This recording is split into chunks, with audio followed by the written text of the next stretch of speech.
Welcome in World History. Coach Hughes, right here on your screen, on your desktop, on your iPhone, whatever device you may be using out there in virtual land. Can you hear that? Can you see me? I'm kind of on your screen, kind of, just a little bit. But this is what I call interactive lectures. Me, you, interacting.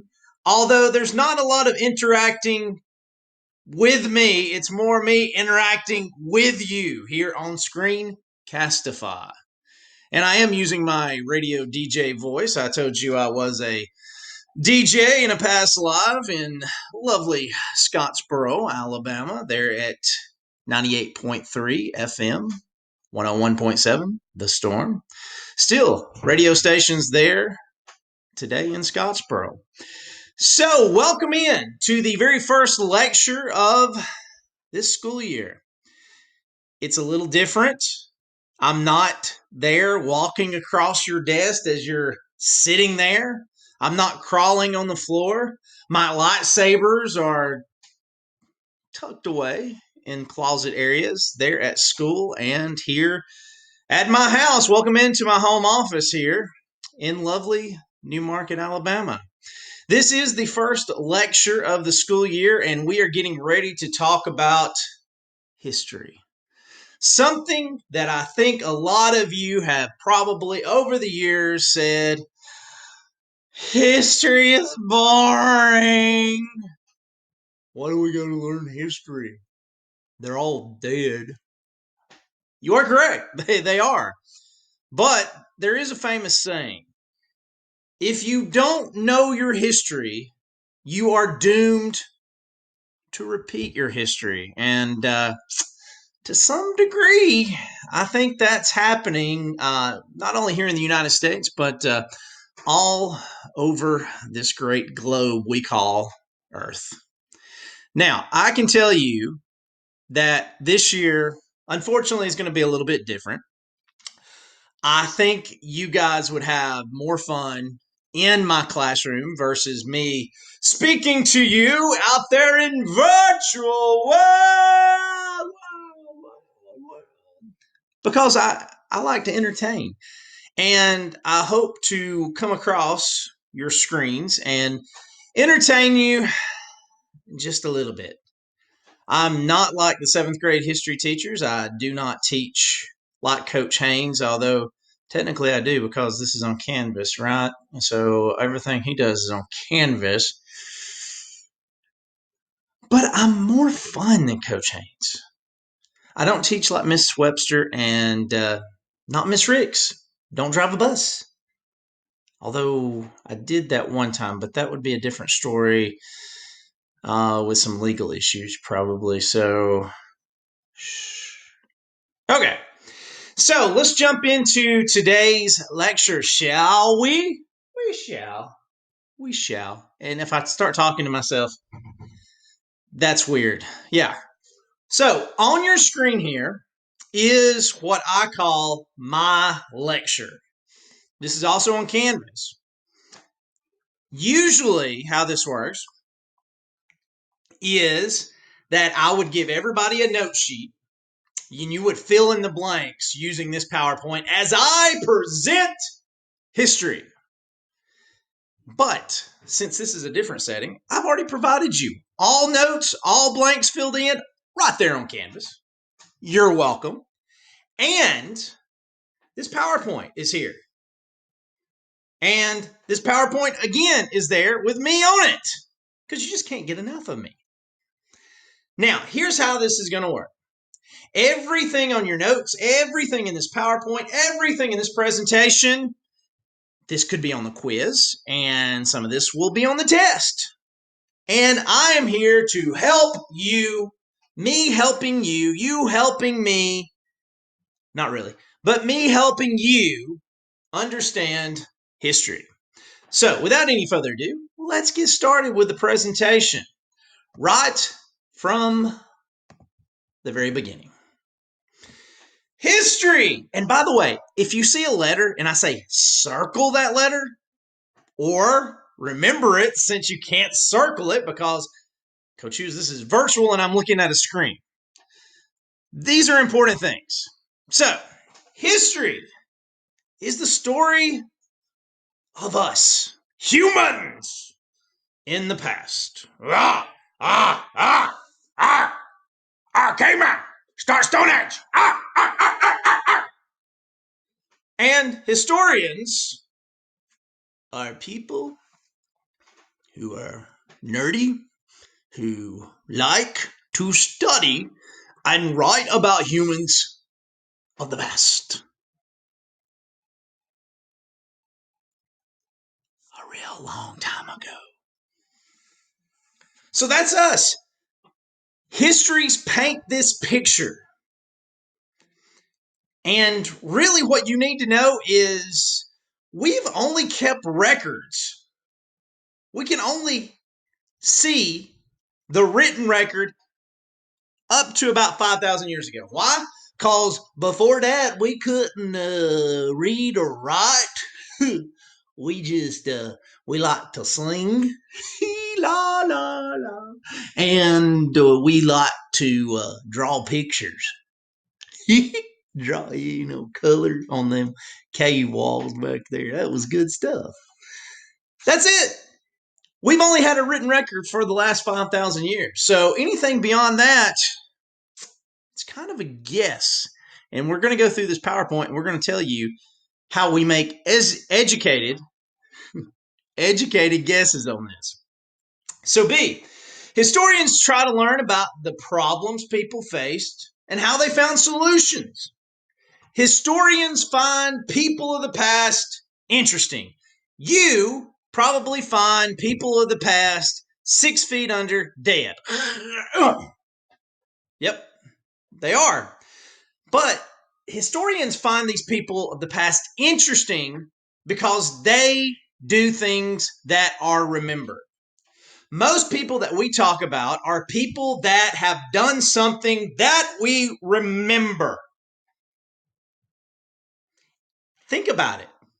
George Washington, first president of the United States, remembered. Sir Isaac Newton, Apple. Oh, that hurt. Remember. We want to see what these people of the past did. And guys, it's a story. I've always been curious how some things get from point A to point B. And it's not as clear as going in a straight line. There's a lot of shades of gray there in the middle. It's interesting. You only get just a touch of what's going on in history.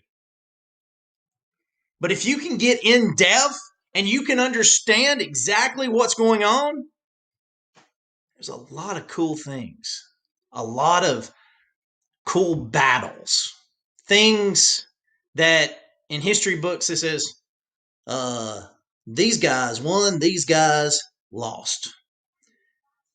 It's a little bit more than that. How? How did they accomplish some of these things? How did we get from to being people that are landing on the moon and getting ready to go to Mars? And it's pretty short time that we've done that.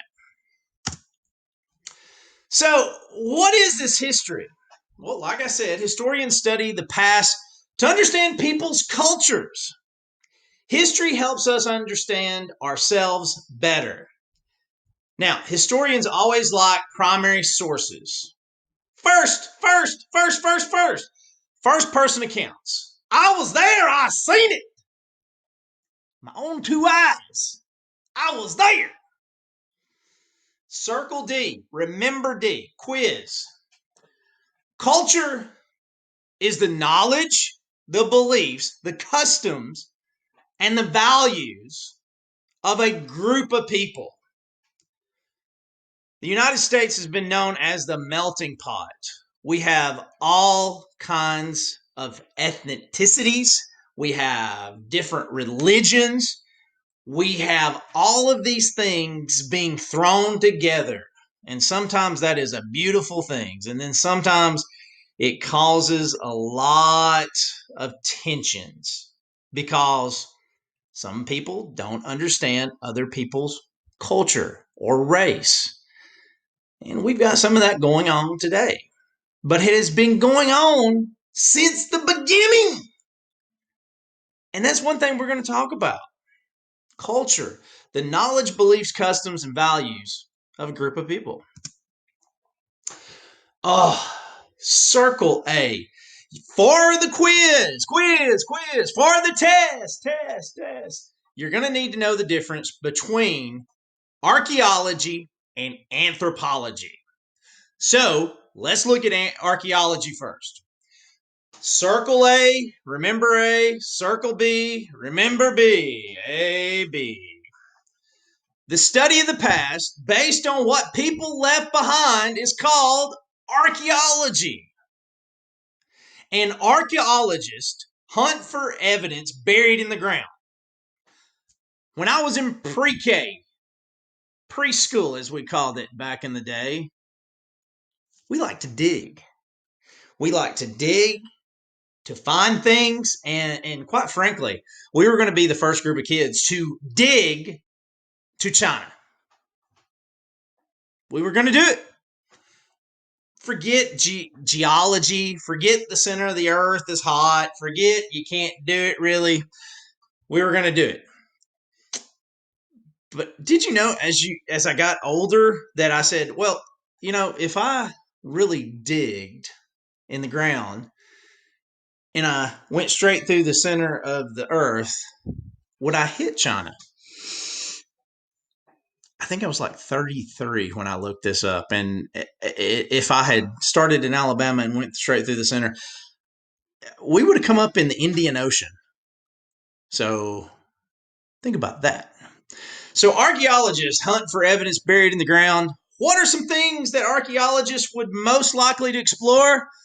An ancient battleground. Think about all the things, the trinkets, the arrowheads, the bullets, everything that could be there. When I first started teaching way back in 2005, I think it was like 2007, I went to James Madison's plantation in Virginia. And they were doing a live excavation. And they were digging for things. And I asked the tour guide, I said, well, is this where the house was? What's the deal? Why are they digging there? This is the garbage. This is where they dumped everything. Okay, makes sense. If you're going to throw out something, let's study that. When I think of an archaeologist, I think of the guy on your screen there, Indiana Jones, Indiana. He looks for things from the past, artifacts, maybe fossils, things from the he gets his hands dirty. When you think of archaeologists, they get their hands dirty. Mine are clean, but dirty. Here, I want to show you this clip, if I can find it on my screen, and I may not, but I do. All right, so here is an archaeologist, Indiana Jones. Enjoy.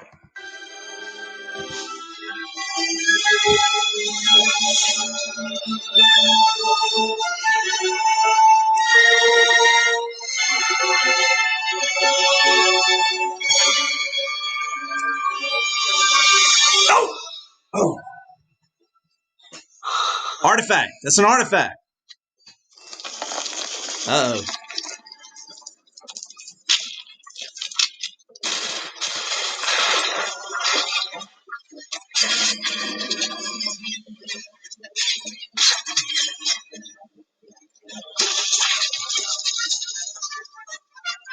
Give me the win.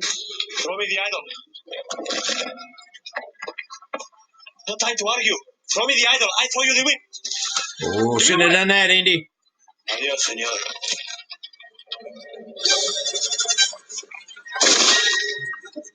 This is what I think of when I think of archaeologists. Look look at the adventure. This is all about history.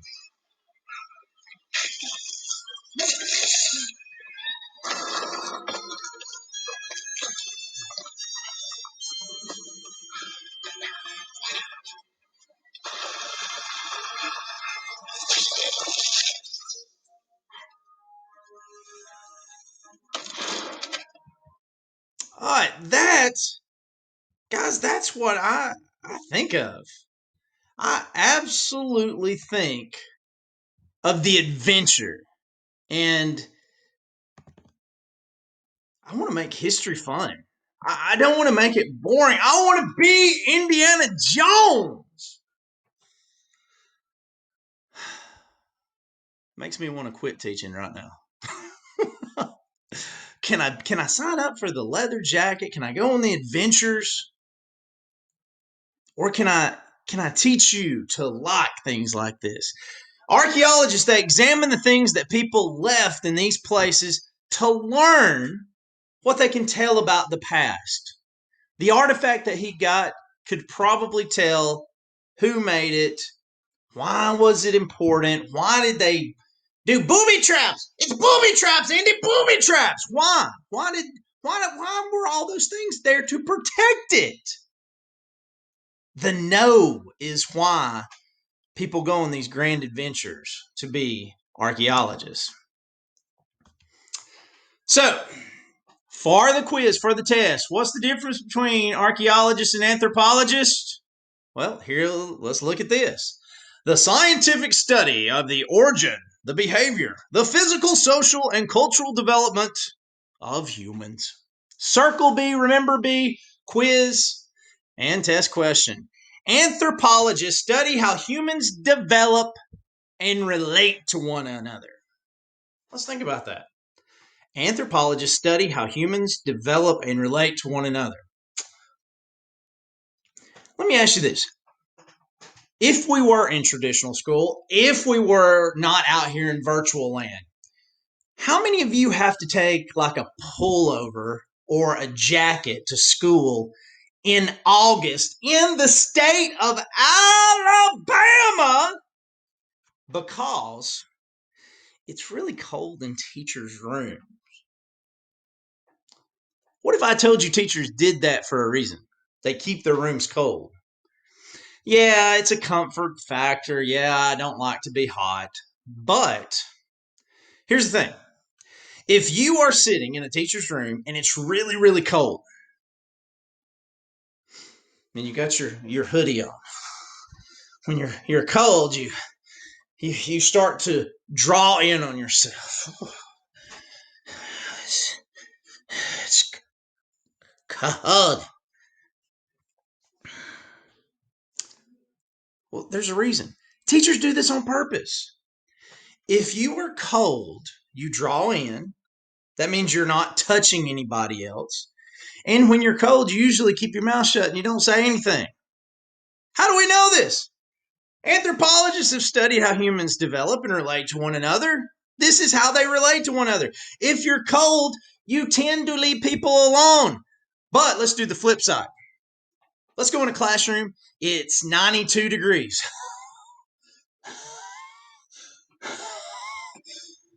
What happens when you get really hot? You spread out. Oh.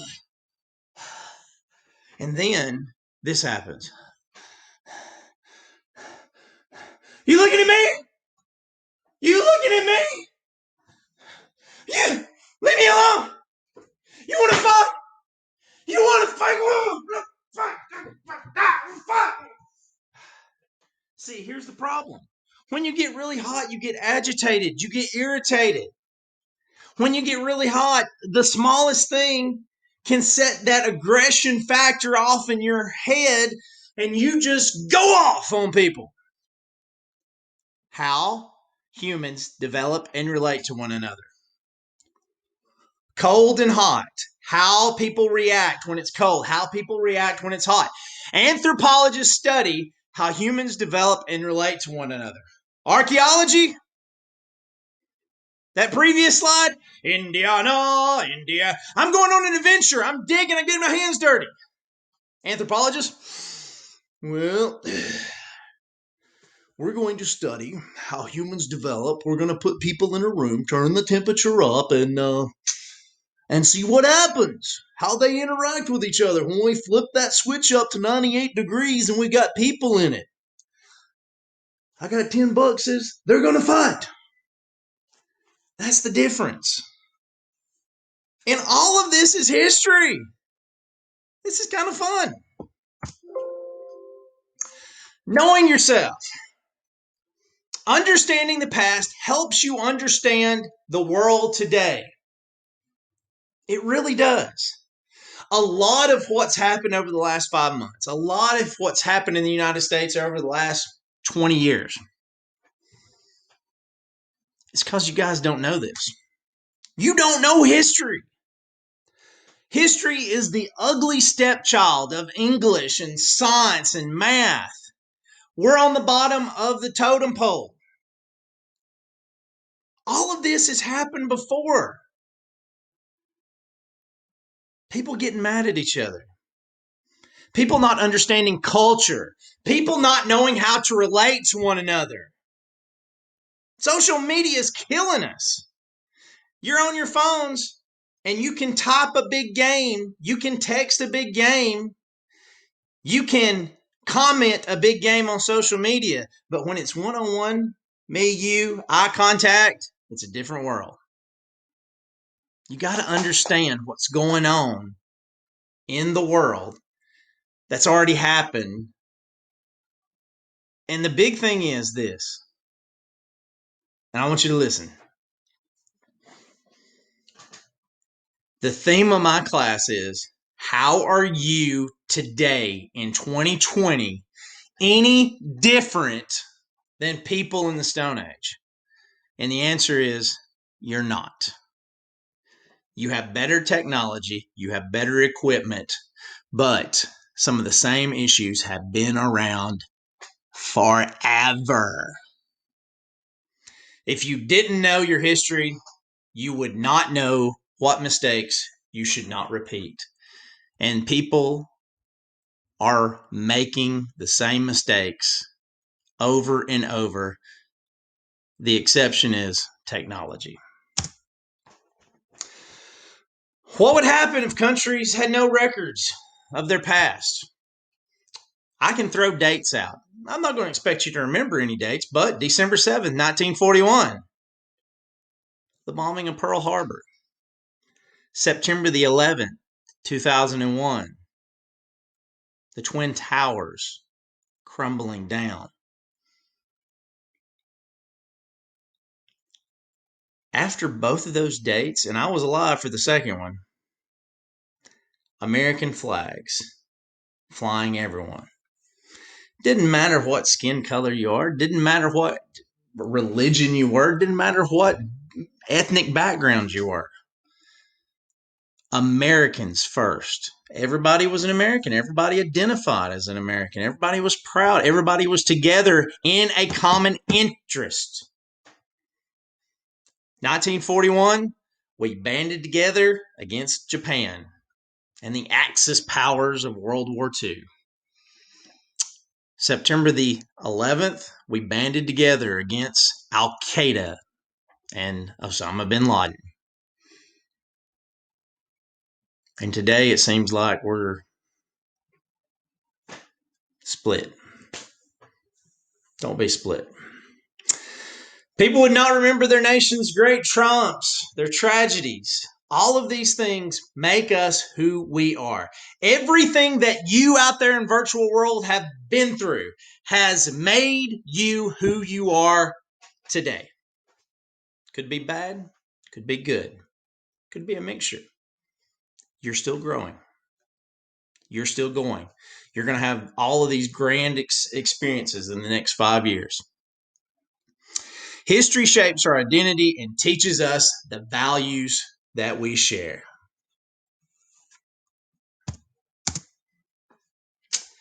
History also teaches us about cultures that are unlike our own. Don't put yourself in a bubble. Read a book. Learn. Teach yourself. We're doing that right now, aren't we? Learn about someone that you don't know too much about. Learning other people's stories can help you respect and understand different opinions.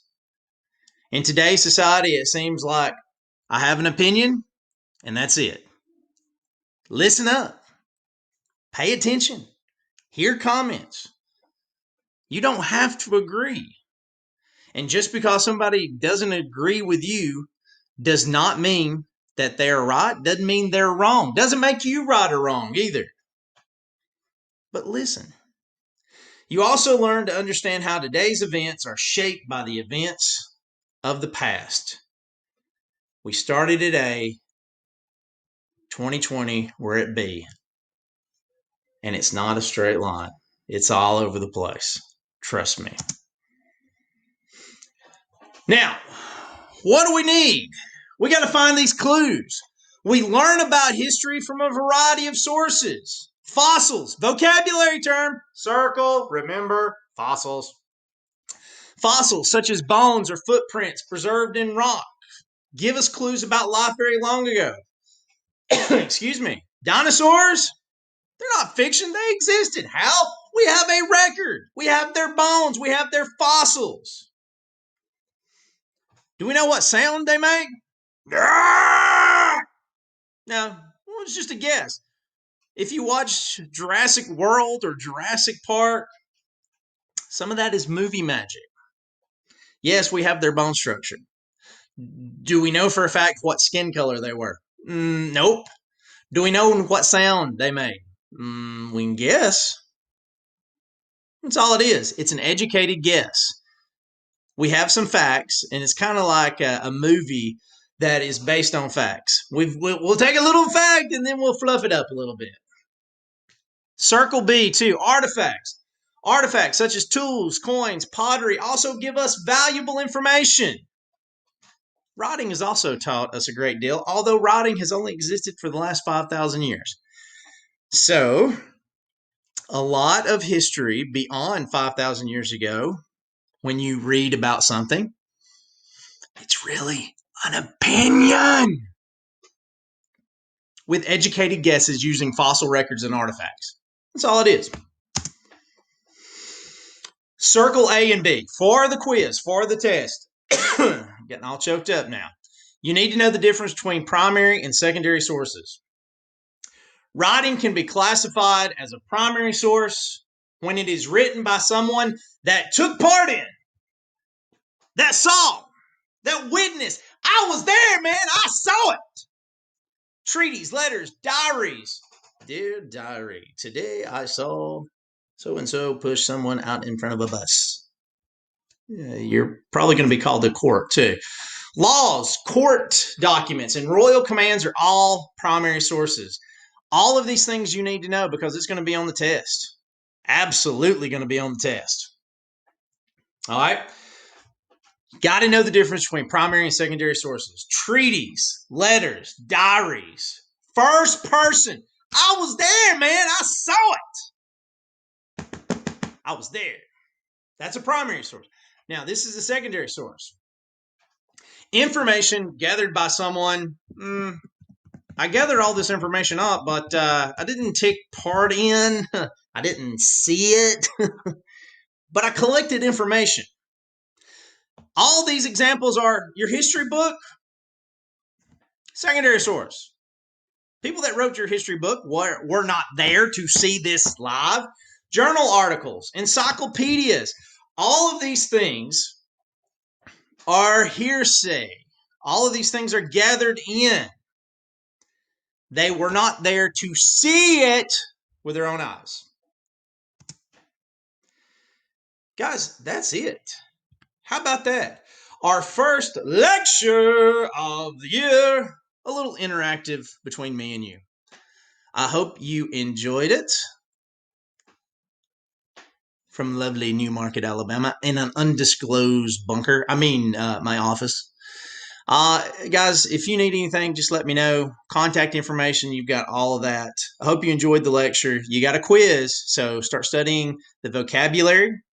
But for section 1 quiz, All you need is this PowerPoint, this lecture, and those sets of notes that I provided to you. You're welcome. This is Coach Hughes, and I'm going to sign off the way I normally sign off on a Friday. Have a great day and roll tide.